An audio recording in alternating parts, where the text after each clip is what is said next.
When I was responsible for the finances of my home diocese, we built a number of churches, and I noted how reluctant Catholics were to sit in the front pews. I thought we could save a lot of money by only putting pews at the back. I think it's time to get going. Those of you who know me know that I've got 47 different pairs of glasses, and I can't actually see my notes with these glasses, so I have to put these ones on. And when I put these ones on, I can't see your faces, which has one great disadvantage. I can't see how lovely you all are. It has one great advantage. I can't see when you fall asleep.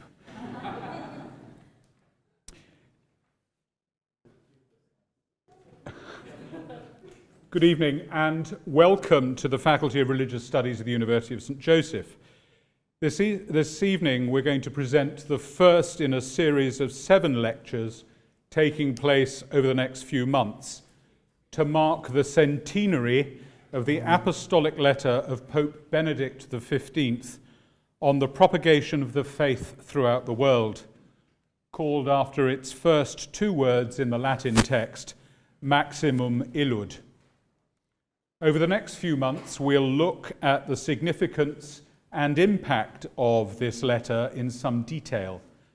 But tonight it's my task to begin the series by setting the scene, trying to answer the most obvious questions. What was Maximum Illud, and should we care? Many of you know I'm Stephen Morgan, I'm the Dean of the Faculty, and I'm giving tonight's lecture. Other members of the faculty and some of our visiting academics will give the other talks in the series. Most of you have seen the poster, but I'll remind you about what they are at the end of the lecture. On the 30th of November 1919, Pope Benedict XV issued an apostolic letter addressed to the patriarchs, primates, bishops and archbishops of the Catholic Church throughout the world on the subject of the Church's missionary activity. This letter was widely seen at the time and has been regarded since as a pivotal document in the Church's reflection on the purpose, character, and approach to the task she received from her Lord whilst still on earth, when Christ commanded his disciples to go into the whole world and preach the gospel to all creation. This evening I want to look at the historical context which provided Pope Benedict XV with the impetus for his letter and informed both what he said in it and what others have sought to make of it in the last 100 years. After doing that, I want to look in some detail at what the document actually says and the theology it contains, before some brief comments on the legacy of the document and a brief appraisal of its impact. And then finally, I want to make a few remarks looking to the future, both in terms of the Church's missionary activity and in terms of what my colleagues are going to talk about over the next few months. The small band of disciples, 11 men, Mary and a few other women remaining after Jesus Christ had ascended to his Father, understood themselves to have received a commission from the risen Christ to tell the remarkable story of their experience of his life, death, and resurrection, of his deeds and his words, of the message, the good news, the gospel that he'd preached. What is more, they believed that they'd been empowered by the Holy Spirit to do just that. This little group, the nascent church, conceived of itself and its purpose from the very beginning as missionary. In fact, at no point in her history has the Catholic Church ceased to seek to spread the good news of Jesus Christ to every land and people and nation. Even as a simply human phenomenon, the missionary activity of the Catholic Church must rank amongst the most remarkable of human achievements, insofar as it is a human achievement. Within 2 generations of the Ascension, there were Christian communities across the Roman Empire. And by the time that Christianity became officially tolerated, less than 300 years later, perhaps 1 in 3 people living in that empire was a Christian. The following 1,000 years saw Christianity grow from a tolerated minority to the predominant religion across Europe and the Middle East. And despite the eradication of its once vibrant North African presence by aggressive Islamic conquest, it was to be found down the eastern seaboard of that continent of Africa, and in pockets, some more long established than others, across the whole Eurasian landmass. It had survived fierce persecution and acrimonious internal division to utterly transform the civilization of those territories where it had managed to set down its roots. A small, well, at least by their own standards, heretical Jewish sect had become the default religion across some of the most populous and arguably prosperous regions of the world.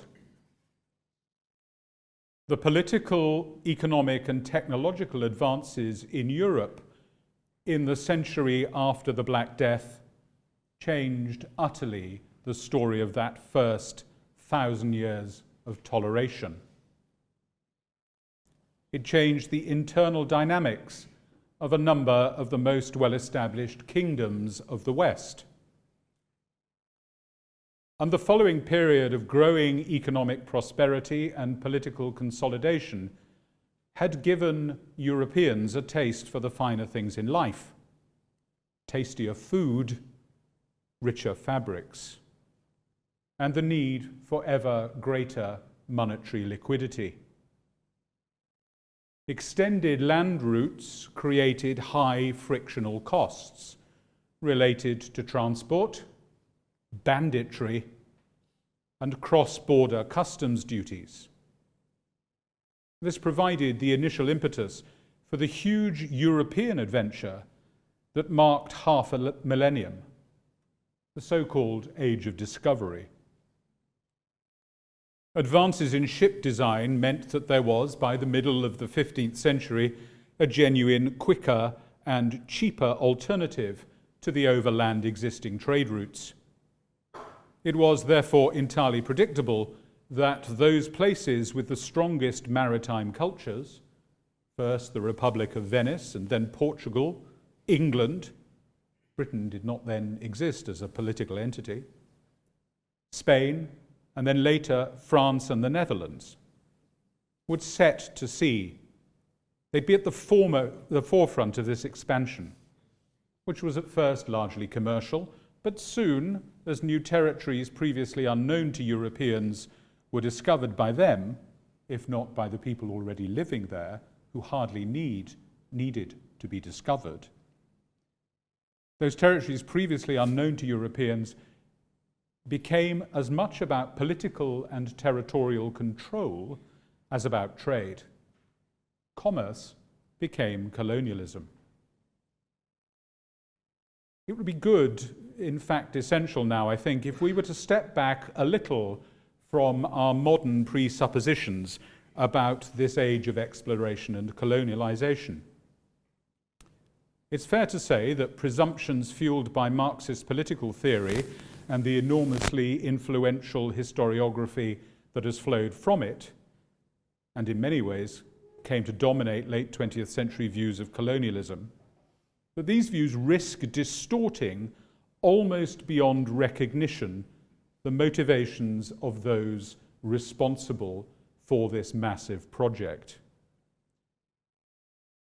In the light of that historiography, it's become a commonplace to assume the basest of economic and power-based impulses at the heart of the colonizers.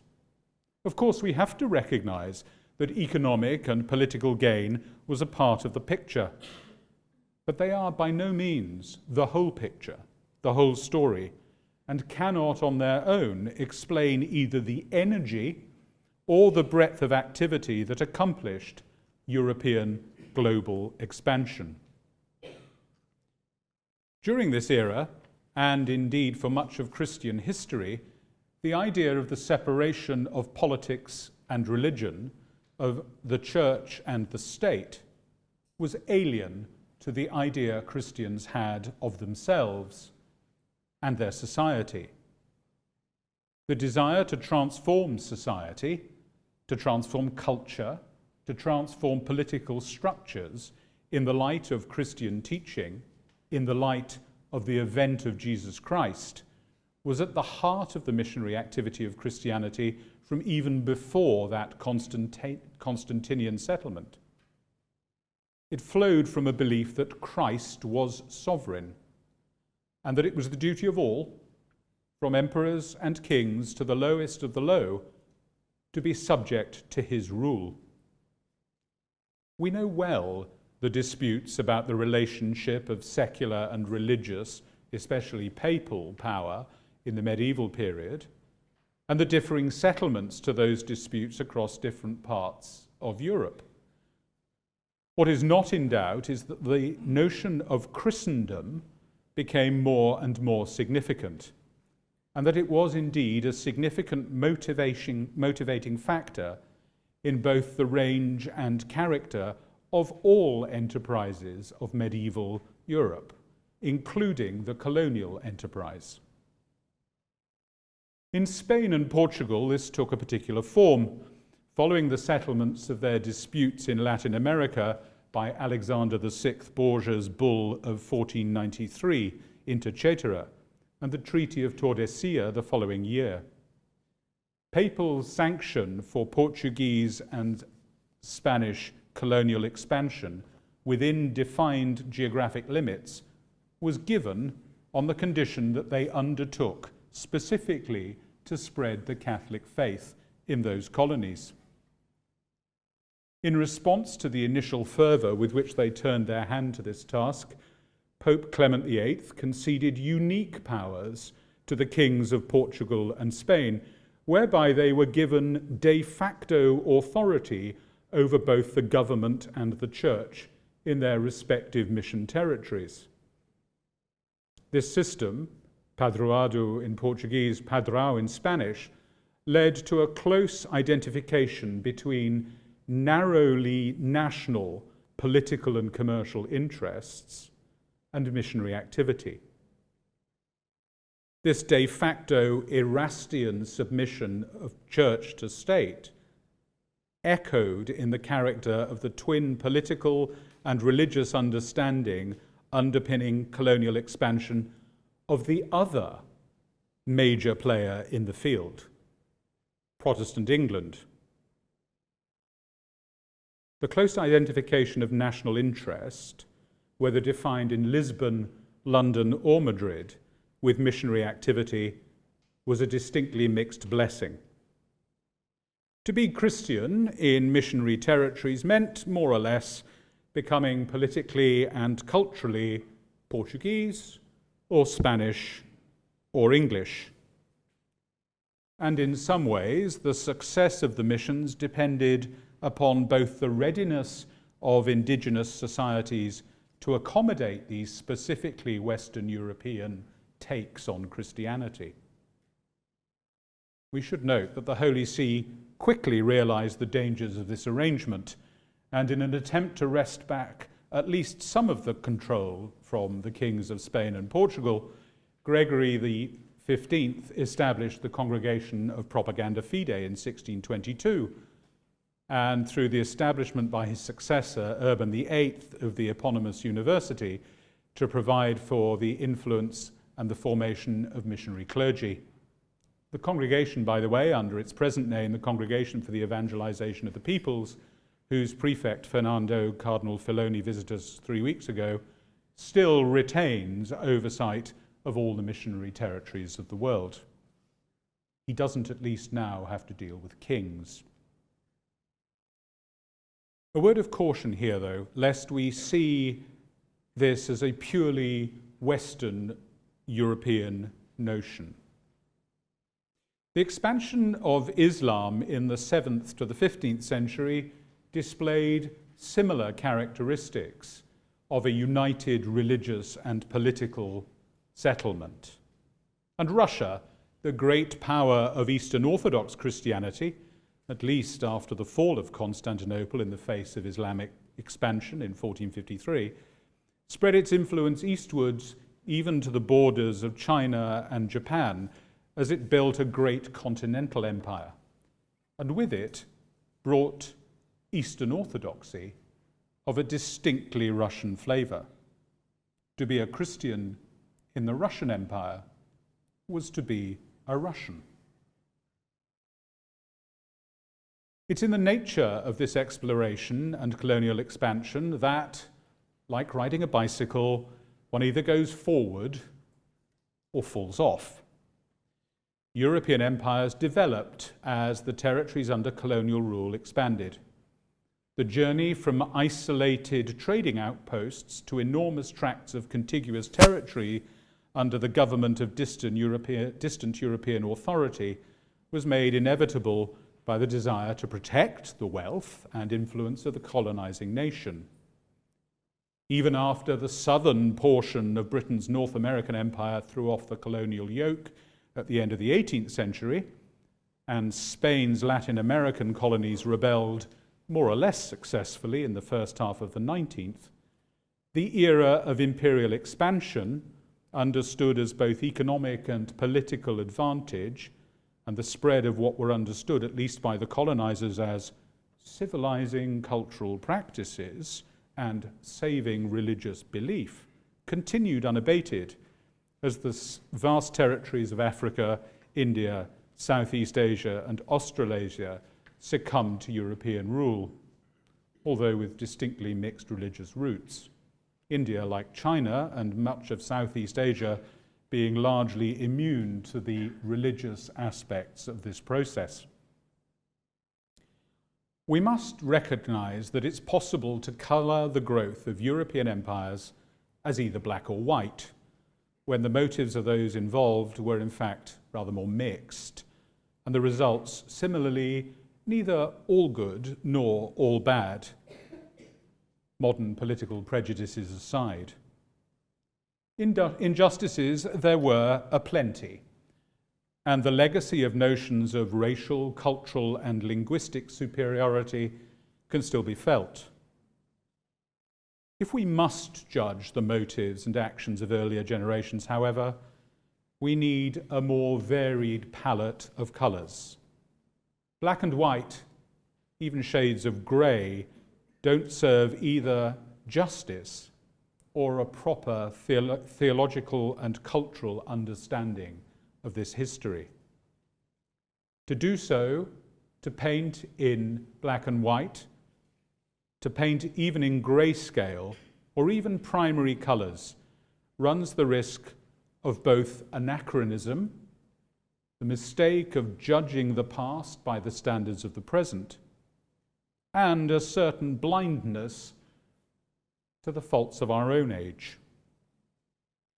The most that can be said, I think, with any degree of certainty, is that for Christian missionary activity for most of the 400 or so years leading up to the First World War was tied up intimately with a distinct notion of Christendom and a desire, for reasons good and bad, to serve the commercial and political interests of the colonizing nations. That this led to too close an identification between the particular interests, character, and cultural particularities of those countries is undeniable. And even before the exhausting strife of the First World War, it had started to become apparent to anybody who looked.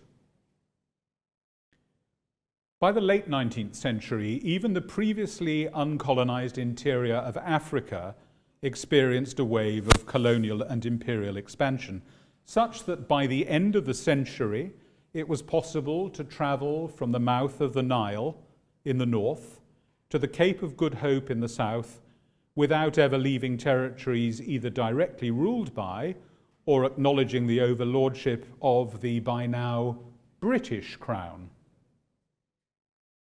The globe was almost entirely encircled by European empires or former colonies, and even China, its dynasty in its final weakness, was forced to acknowledge its powerlessness to resist European claims to trade and commercial influence, even the incursion of Christian missionaries. The very peculiar character of the religio-political settlement that ended 130 intermittent years of warfare in Central Europe following the Reformation had kept one major European language group largely out of all of this colonial enterprise.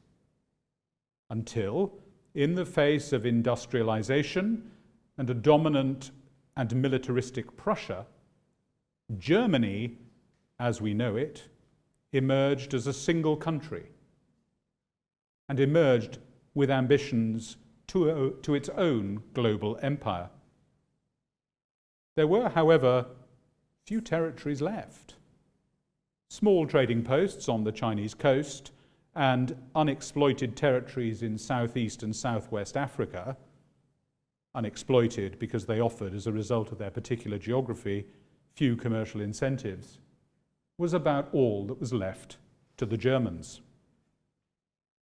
But emboldened by growing internal coherence, by a successful aggressive war with their neighbour France, a country weakened by almost a century of successive revolutions and restorations, and by a powerful combination of technological innovation, huge reserves of coal, and an alliance with neighbours to the south and east, neither strong enough to threaten it nor weak enough to be conquered, the economic might of the German Second Reich almost inevitably challenged itself into an attempt at colonial expansion and European troublemaking.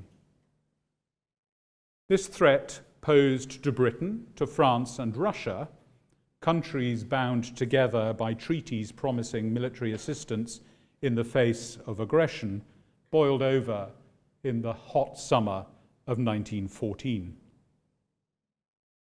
The war that resulted cost the lives of 18 million people, almost half of them civilians, with a further 20 millions injured or missing.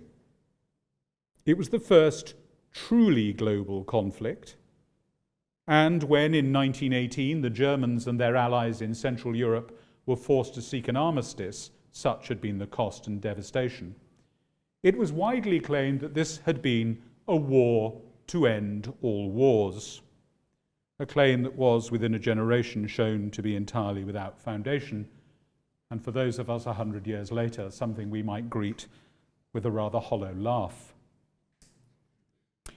As the trains hurtled towards the eastern and western fronts in the summer of 1914, the saintly successor of Peter, Pope Pius X, incidentally, the only pope ever to have been a parish priest, Pius X lay dying.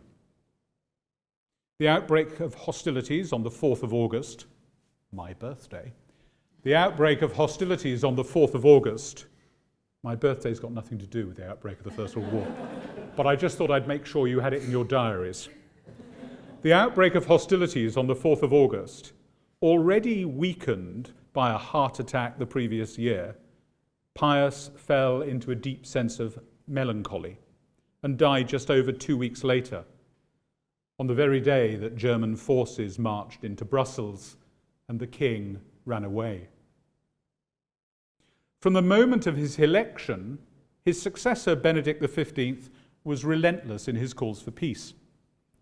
The four major combatants of the Second World War didn't readily recognize the religious authority of the Pope. Protestant England and Prussia, Germany, secular, anti-clerical, Masonic France, and Orthodox Russia. and that they did not recognize his authority didn't help. And even the nominally Catholic Austria-Hungary had a 200-year tradition of resistance to papal pressure in both politics and religion. Although the succession of the Emperor Charles I and IV to the double monarchy in 1916 had the effect of weakening the commitment of Germany's major ally, and Charles, now a blessed, was anxious to do the right thing and call for peace. Benedict recognized the epoch-changing nature of this conflict, which he called the suicide of Europe, and he was alive to its immediate and long-lasting consequences for the Church and her missionary activity, which had been so closely tied up with the politics of these countries who had exhausted themselves on the fields of Flanders and just about anywhere else they met one another. 4 long years of war had left the major powers financially exhausted and called into question their moral standing too.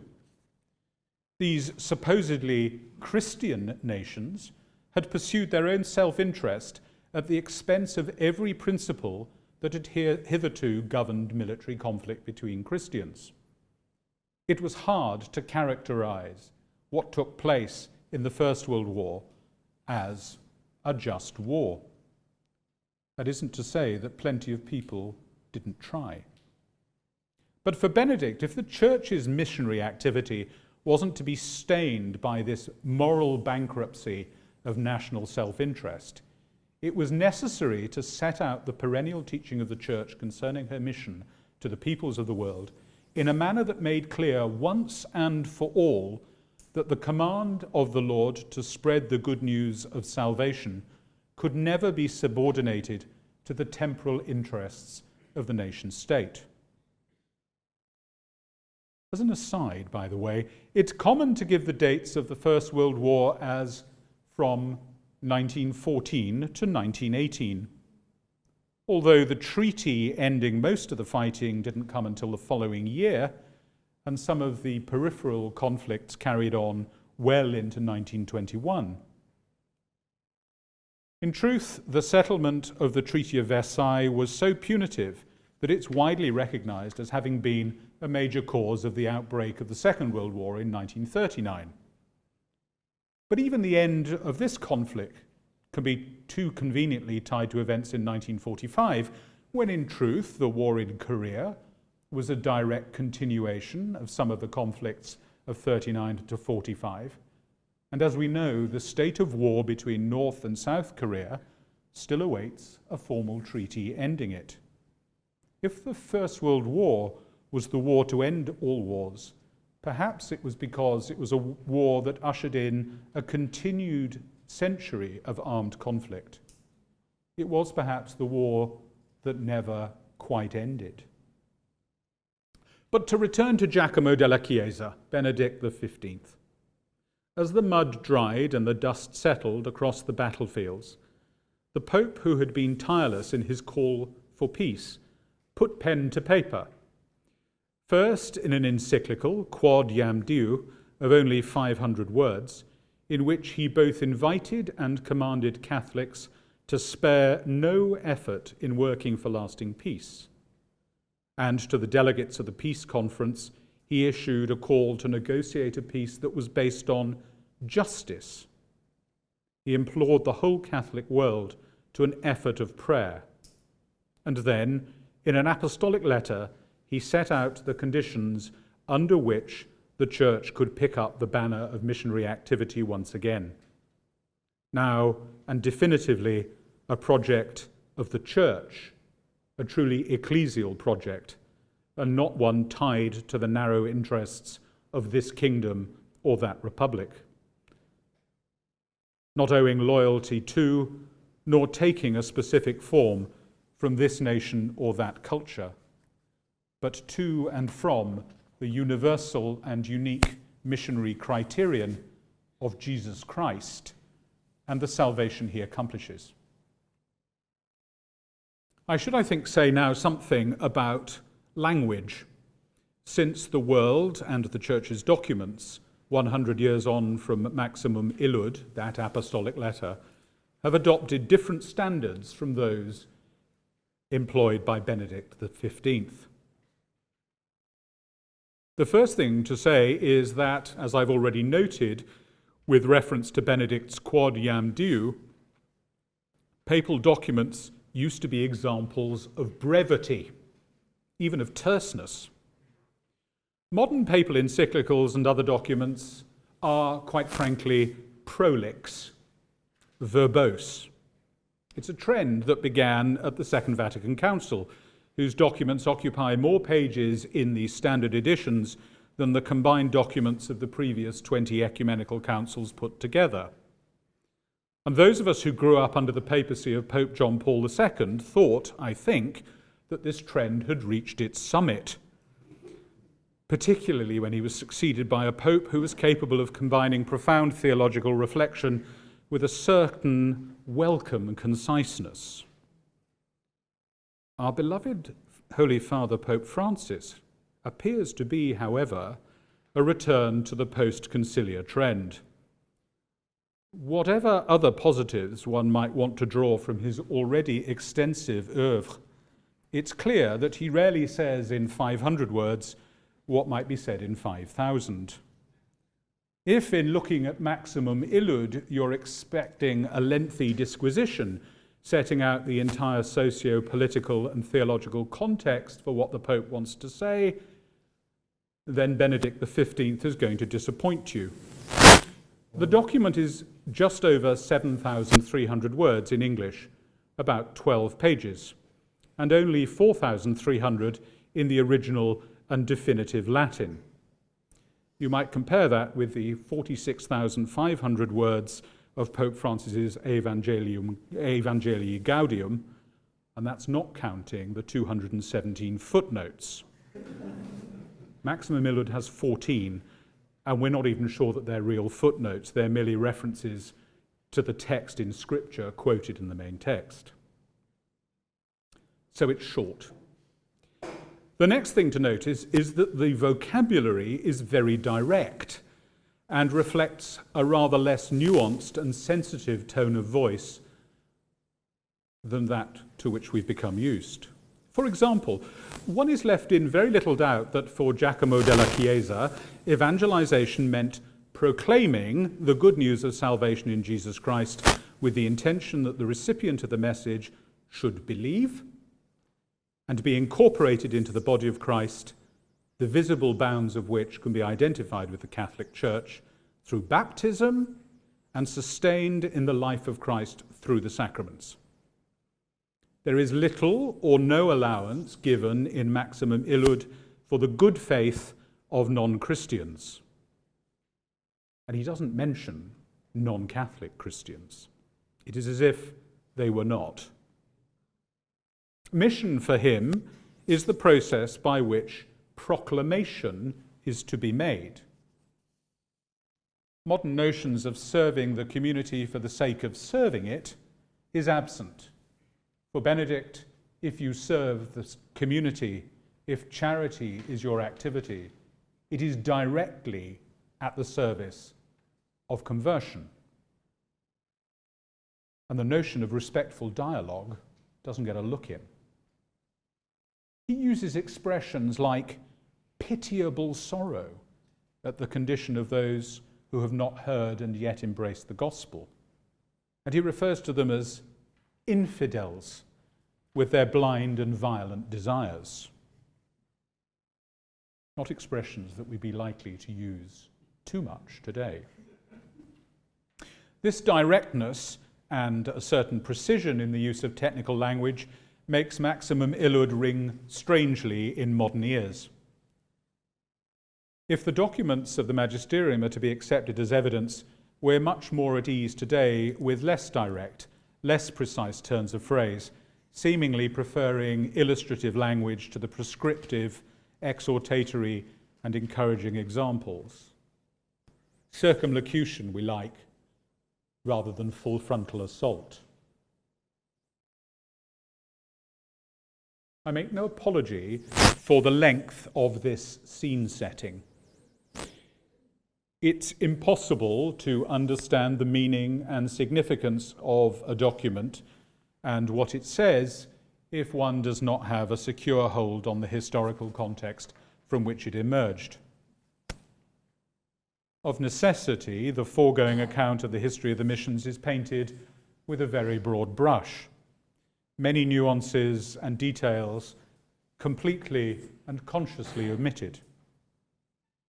But that's because that introduction serves not as a lecture on the history of the missions, but as an introduction to the context of a document, an introduction to the impetus that brought Benedict XV to write Maximum Illud. We should give some time now, I think, to looking at the document itself, what it is, how it's structured, and what it says. Maximum Illud is often spoken of as the first of 5 missionary encyclicals, but in fact it isn't an encyclical at all. Rather, it's an apostolic letter. Although there's a technical difference in the form of the two, as far as the magisterial weight to be given to them, that is their teaching authority, the distinction between an apostolic letter sent to all the bishops of the world and an encyclical letter is, as our Dominican brothers would call it, a distinction without a difference. What's important is that Pope Benedict XV addressed his letter to the patriarchs, primates, archbishops, and bishops of the Catholic Church throughout the world.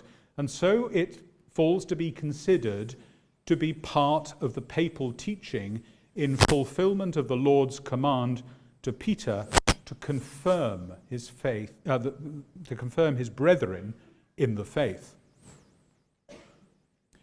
Although not explicitly dogmatic and not concerning directly matters of faith and morals, Maximum Illud is otherwise possessed of the highest authority. It also makes certain practical recommendations and even provisions to meet the needs arising from those recommendations. And in different parts of it, speaks directly over the heads of the bishops to an ultimate audience, to missionary superiors, missionaries themselves, and indeed to the entire faithful. Pope Benedict opens his letter by recalling the command, which we heard at the beginning, to the Church, given by Christ in the final chapter of the Gospel of St. Mark. Go into the whole world and preach the gospel to all nations. And it notes that the apostles took up this mandate such that they went forth and reached everywhere. Benedict observes that this missionary call and response has been an unceasing constant in Christian history, and that this response is ordered always to the eternal salvation of the whole the whole human race. Maintaining his theme, Pope Benedict recalled those great missionaries who in the Church's history were the first missionaries to a number of traditionally Christian countries in Europe and the Middle East. It's an eclectic selection. England, France, and Ireland, England, Scotland, and Ireland get a mention. My beloved Wales doesn't. However, the apostle to Ireland, Patrick, was born in Wales. These great apostles of the gospel were responsible, Benedict notes, not simply for the conversion of individuals, but of entire peoples.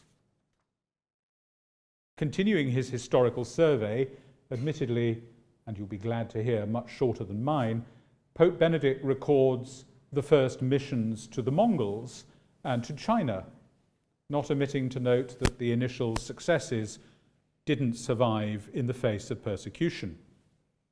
He records how, in the Americas, the missionary activity was intimately tied up with the fight for justice for the poor and the oppressed, and how the energy and ambition of these missionaries of the second millennium were exemplified in the luminous example of St. Francis Xavier.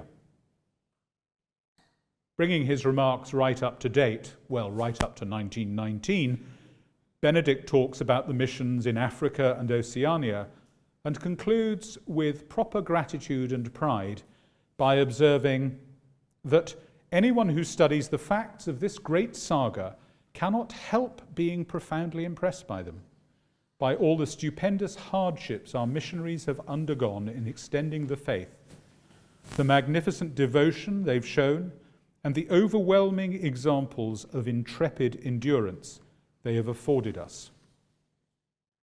Yet he adds a note of caution at the scale of the work yet to be accomplished. And to anyone, he says, who weighs these facts, the realization must come as a shock that right now there still remain in the world immense multitudes of people who dwell in darkness and the shadow of death. According to a recent estimate, he said, the number of non-believers in the world approximates to 1 billion souls. In the light of these observations, Pope Benedict XV says that the purpose of his letter is first to encourage the Church in its urgent and important missionary work, and second, to point out is the phrase he uses, to offer methods that you, the missionaries, can adopt to further the fulfillment of this monumentous undertaking. It serves two purposes. It's theoretical and it's intensely practical.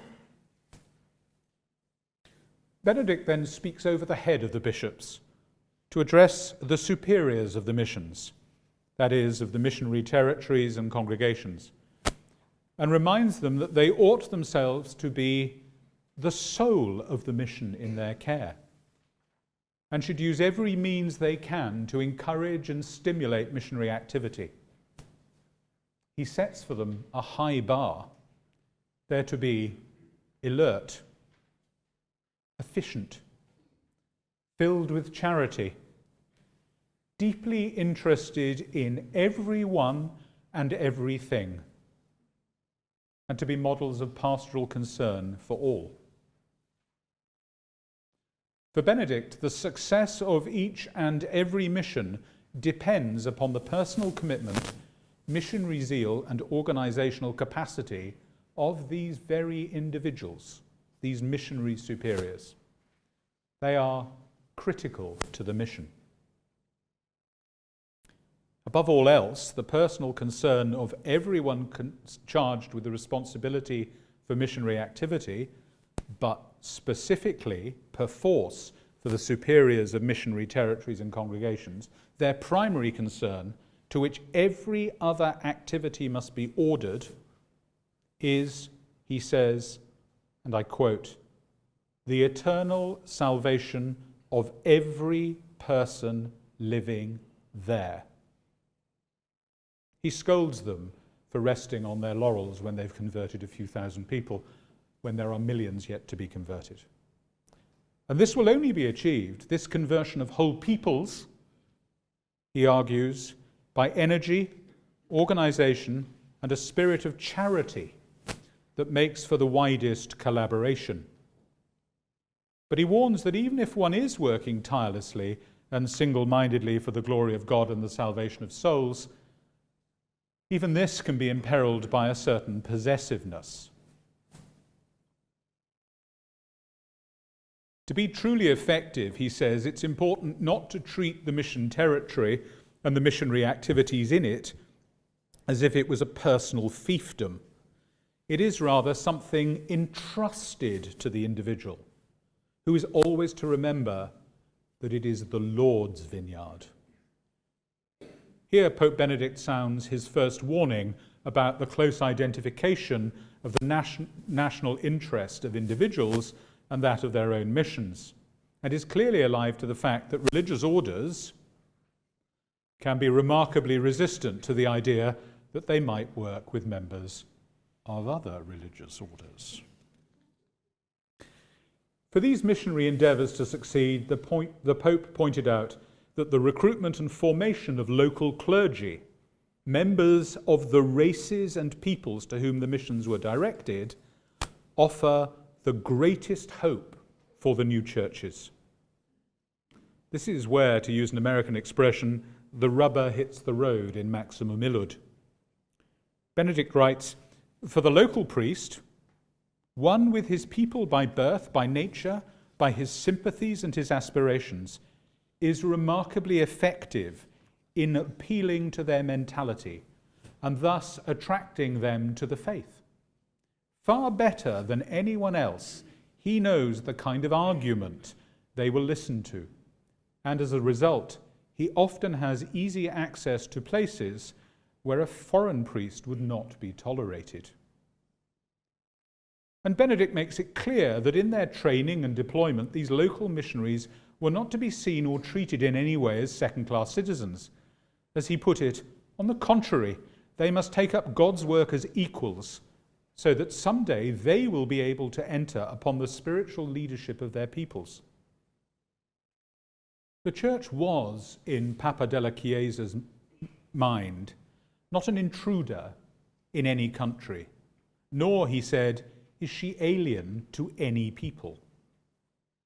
If one wanted to see the seed, the remote cause of the debates about cultural specificity, inculturation, and syncretism that have so occupied those engaged in the oversight of the missions and in the development of the theology of missions in the wake of the Second Vatican Council decree Ad Gentes, then one could do worse than to reflect upon what Pope Benedict XV had to say 100 years ago. In many ways, it was this call that represented Pope Benedict XV's truly radical contribution to the Church's approach to mission, and one which, as we will hear in subsequent lectures, was the most difficult to fulfill. Indeed, you'll hear in the coming months of the reluctance to establish seminaries for indigenous clergy. You'll hear of a refusal to ordain them or deploy them, or, quite frankly, attitudes that cross the line from a patronizing paternalism into outright racism. It wasn't, however, all bad news. Perhaps the most successful example of hearing Benedict's call for an indigenization and highly trained local clergy and accepting that challenge, albeit 30 years later, was to be found in sub-Saharan Africa, in the missions of the Holy Ghost Fathers, now known as the Spiritans, who became especially active in identifying promising young African vocations and giving them serious priority in formation and responsibility. Their seminary in Gabon, West Africa, was a regular source of supply for the Roman universities, and when Marcel Lefebvre was made apostolic delegate for French-speaking West Africa immediately after the Second World War, he saw to it that only native African clergy were selected as bishops, earning him the enmity of a number of his fellow white missionaries, but a shining legacy and reputation in that region that hasn't even been eclipsed by his later controversial positions and actions.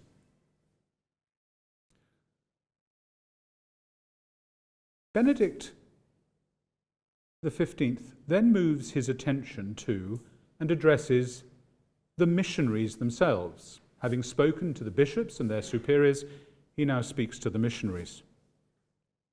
In reminding them of the true goal of mission, he once again warns against mistaking the interests of their own nations for those of God. In strikingly direct terms worth quoting in extenso, he writes, "Remember that your duty is not to the extension of a human realm, but of Christ's. And remember, too, that your goal is the acquisition of citizens for a heavenly fatherland, not for an earthly one. It would be tragic indeed if any one of our missionaries forgot the dignity of their office so completely as to busy themselves with the interests of their terrestrial homeland instead of those of their homeland in heaven. It would be a tragedy indeed if an apostolic man were to spend himself in attempts to increase and exalt the prestige of the native land he once left behind him. Such behavior would affect his apostolate like a plague.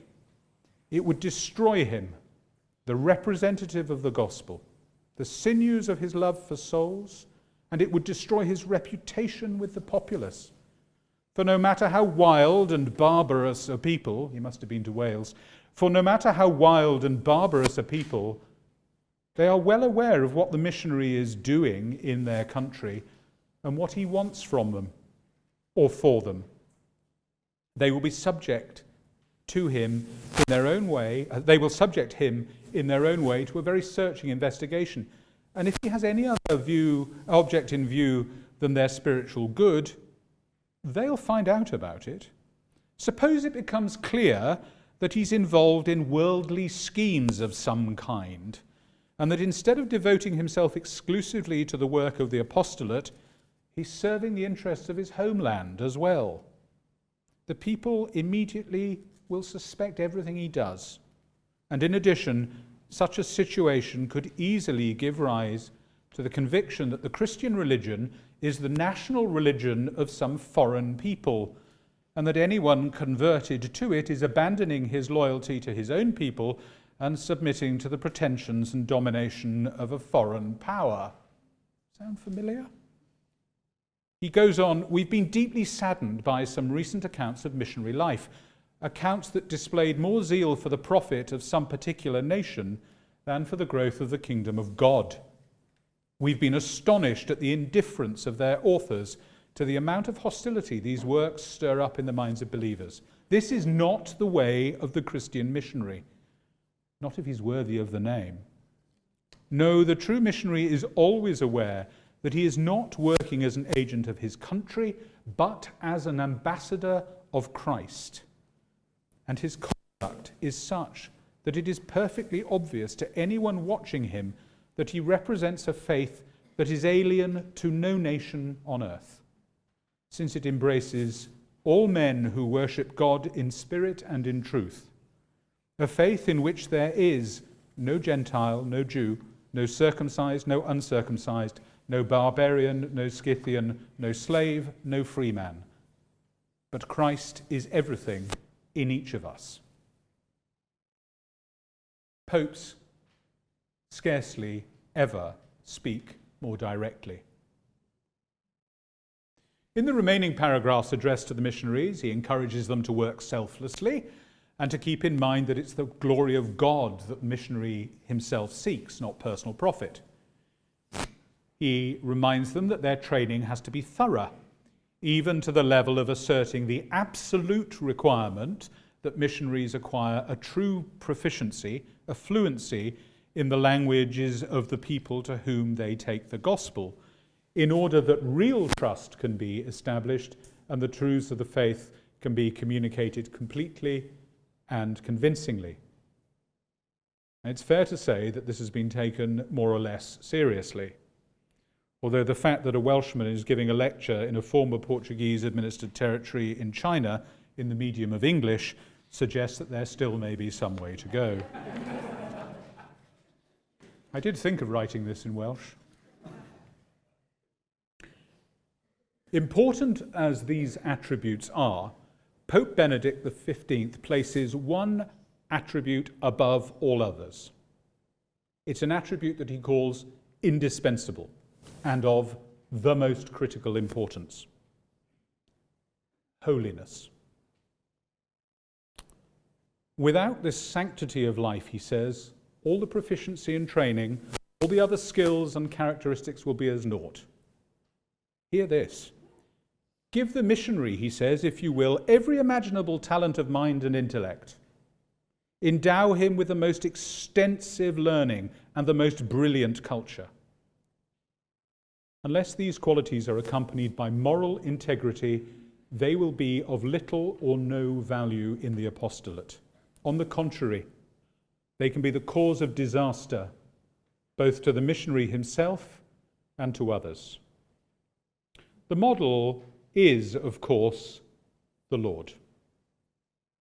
The Lord himself, who Benedict recalls, burns with charity towards even the most abandoned unbeliever, for whom too Christ shed his blood. Before ending his remarks to the missionaries, Benedict made special mention of the missionary work of religious sisters. We should note that there were then, and are now, almost twice as many religious sisters in the world as there are priests and religious brothers. But their work is, as was, often underappreciated. It is unthinkable today that this work would go unremarked in a papal document, but in 1919, that the Pope would make special mention of it was remarkable. I should add here perhaps a small anecdote. In the Anglophone part of Cameroon in West Africa is a diocese twinned with my own diocese of Portsmouth. In the wake of Maximum Illud, the Congregation of the Sisters of Christian Instruction, in gratitude for Benedict XV's mention, named a school the Pope Benedict XV High School. When I visited it in 2012, it had acquired another number. It was now the Pope Benedict XVI High School. I don't imagine that Papa della Chiesa was much bothered, and I don't suppose Papa Ratzinger was too impressed, but it amused me. When Pope Francis said in Evangelii Gaudium that he dreamed of a missionary church, this was hailed as a new departure. His breathless acolytes in the so-called Catholic press made much of the fact that this Pope from the global south recognized what his predecessors had not, that the church is missionary or she's nothing. The fact that the Second Vatican Council's 1965 decree Ad Gentes on the missionary activity of the church makes precisely the same point, as do both Paul VI and John Paul II in their own encyclicals, appeared to be lost on these individuals. I think sometimes in our desire to show our devotion to the present Holy Father, we're inclined to, in the English idiom, over-egg the pudding.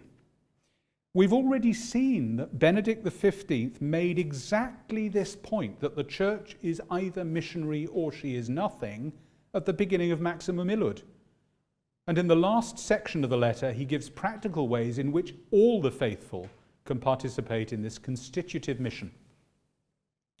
Through the apostleship of prayer, through the fostering of vocations, and through economic assistance. In this Lenten season, we might note the parallels with the traditional weapons of the church, recalled in the collect of last Sunday's Mass: prayer, fasting, and almsgiving. Benedict also called on all Catholics to participate in the Missio Ad Gentes by cooperating in the work of the Society for the Propagation of Faith, the Association of the Holy Childhood, and for a new organization he established to coordinate and encourage missionary zeal in Catholic countries, the Missionary Union of the Clergy. Ending the apostolic letter by echoing the call of the Lord to the fishermen in Luke 5 to put out into the deep, Pope Benedict XV committed the entire missionary activity of the Church to the heavenly patronage of Mary under the title Queen of the Apostles. What then can we say about the significance of Maximum Illud? This is the "and should we care" part of the title of the talk, but I promise it won't take as long as the first part. This "and should we care" question, what I say to my students is the sensible "so what?" It's the response that we ought to have to anything we learn, anything we're taught. In this, I'll be brief because many of the subsequent talks are going to cover plenty of the reasons why we should care. But there are, I think, a couple of things that can usefully be said at this point. First, about the theology of mission embodied in the apostolic letter, and then about its legacy. The theology of mission set forth in Maximum Illud has about its 6 aspects worthy of our consideration, and I'm just going to name them. The first is a Christ-centered ambition for the salvation of souls. The second is that it is a theology of organized mission, proper ecclesially directed mission, a mission of the church, not one riding on the coattails of national interest. Third, it's collaborative. Mission is not my thing or your thing, it's our thing. It's indigenous because it is a missio ad gentes. It's a mission to peoples, and the best missionaries to peoples are those peoples themselves. It's eschatological. That is, it's ordered to the completion of all things in Christ. And it's a universal responsibility. That characterizes the theology of Maximum Illud. The legacy is perhaps more difficult to summarize. I've mentioned several times the Second Vatican Council's document, its decree Ad Gentes of 1965. There have also been a series of missionary encyclicals and other provisions, all of which, more or less, can be traced both in their conception and their outlines to Benedict XV's original view.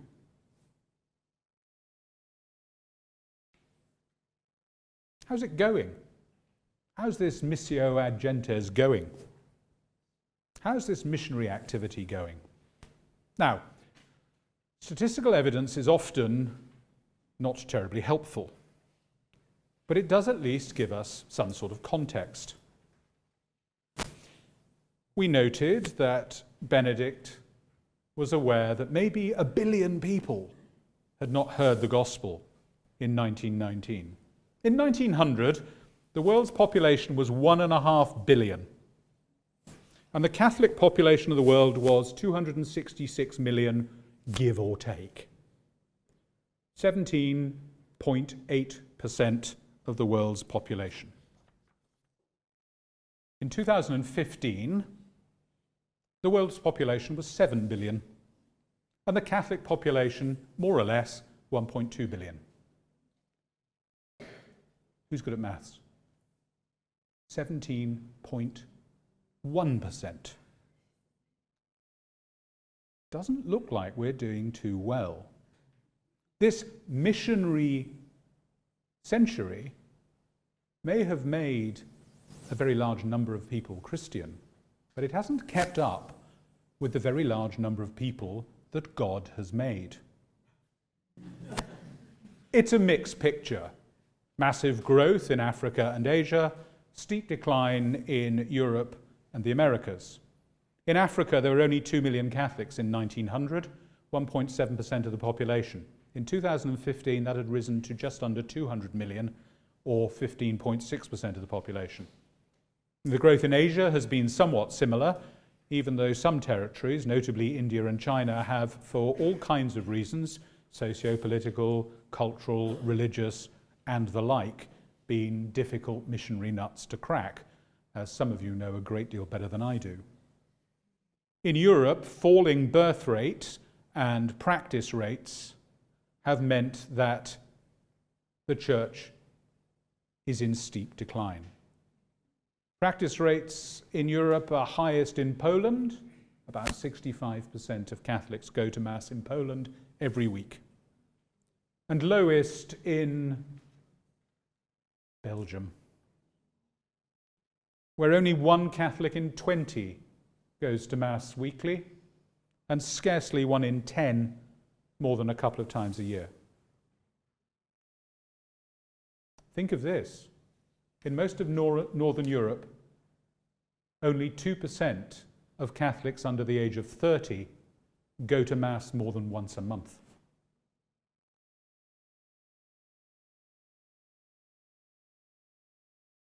The picture in Latin America is scarcely any better. In Honduras, in 1990, the Catholic population was 80% of the population. It's now 37% of the population. In the face of Protestant proselytization. We have some questions to ask ourselves over the next few weeks about the legacy of Maximum Illud, and about perhaps the specifically European legacy of the last 500 years of mission. First, does successful mission tend towards the nature of Christendom? Well, not necessarily, I think, and we might see how that works out in some places. But I think, because it is a Missio Ad Gentes, the missionary activity of the church does involve the transformation not just of individuals, but of whole peoples and their cultures. We have to give some thought to religious pluralism, and as I've put it, following the Holy Father's document in Abu Dhabi, the permissive will of God. We should never forget that the story of the Tower of Babel is not a sign of blessing. And we need to think about the interaction between the new evangelization of formerly predominantly Christian countries, and we might now reasonably include Latin America in that, with the missio ad gentes to people who have yet to hear the gospel. And that, of course, here naturally focuses us on China. Over the next few months, we're going to think about the theological context of the mission to the peoples, the missio ad gentes.